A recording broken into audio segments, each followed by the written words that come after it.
So this is totally how I like to roll. Snowy. You'd see my breath if it wasn't so windy. I guess it's just kind of breezy. But yeah, Wim Hofing it up. I was at the worst point of my flu last night. So right now it's probably about 11 o'clock a.m. Well, I guess obviously.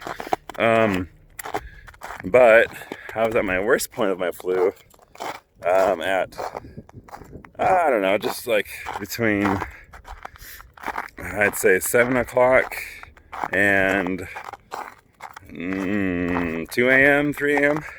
That was like the worst stretch, but the worst of the worst only lasted about an hour. No, I don't know, probably 2 hours.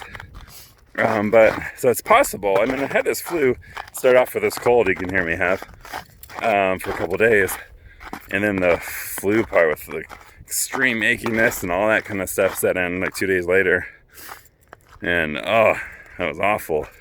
And the headache, the killer headache, and the nausea.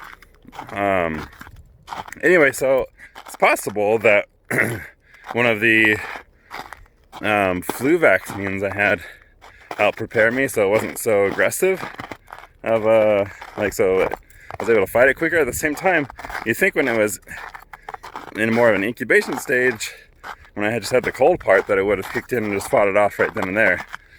So the reason I say that, it's interesting because as soon as I realized I was in the midst of the worst part of the flu, I tried some of the breathing techniques I loosely remembered from Wim Hof when he got injected with that virus, him and some other guy, when they were being monitored.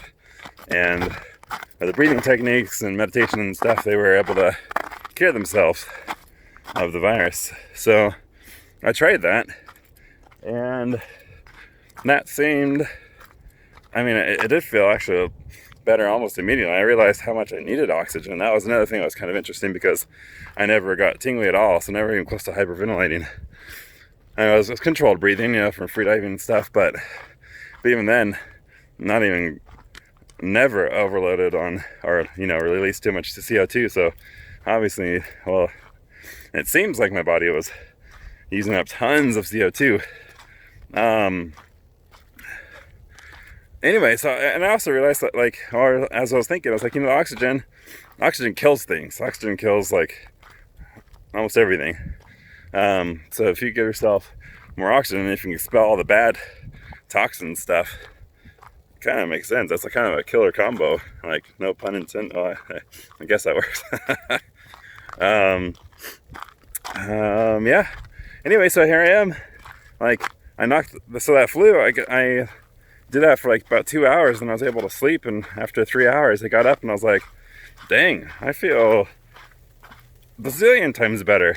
My flu was totally subsiding. I even worked from 3 a.m. until 6:30 a.m. and committed the last of this huge project I've been working on for 3 months. Sent that off, and then I felt good. I mean, I ate. I had goat cheese, and just went back to sleep because I still felt like normal tired from being up during the night. But yeah, and then I got up, sent a couple text messages, and caught up with some emails, and then I decided, hey, what the heck? Let's go get healthy, get some vitamin D from the sun. It's, I don't know, in the 40s, maybe, low 40s. It was super cold when I left my house.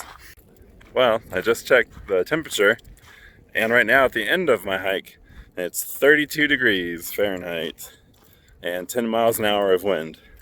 So, it's funny just being warm from just this hike, and it feels like it's in the 40s for me. But yeah, the breeze is definitely chilly on my skin. My fingertips are definitely